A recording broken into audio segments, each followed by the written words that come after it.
В Алатырском районе прошло выездное заседание Комитета Государственного совета Чувашии по аграрным вопросам, природопользованию и экологии. Каков урожай яровой пшеницы в этом году, как развивался агропромышленный комплекс в первом полугодии, расскажет Милена Алексеева. В селе Кувакино Алатырского района идет уборка яровой пшеницы. Урожай выдался хороший, по качеству 24% клейковина, влажность 17%.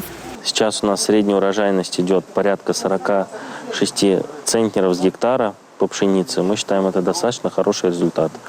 Есть поля, на которых мы получили рекордную урожайность, там 62-68 центнеров с гектара. Мы считаем, что этого удалось достичь благодаря нашей интенсивной технологии и тем погодным условиям, которые сложились в этом году. Во время выездного заседания министр сельского хозяйства Чувашской республики Сергей Артамонов рассказал о ходе уборки урожая сельскохозяйственных культур в текущем году. Отметил, что рост объема производства продукции составил почти 3,5%. По пищевке мы чуть не догнали. Прошлогодняя цифра 99,8%. Связано это в основном с тем, что с прекращением работы как раз Алатырского молочного комбината.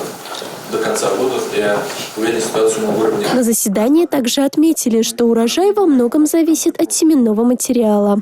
В целом наша задача довести долю элитных семян до 20%, пока удалось по этому году довести до 19%.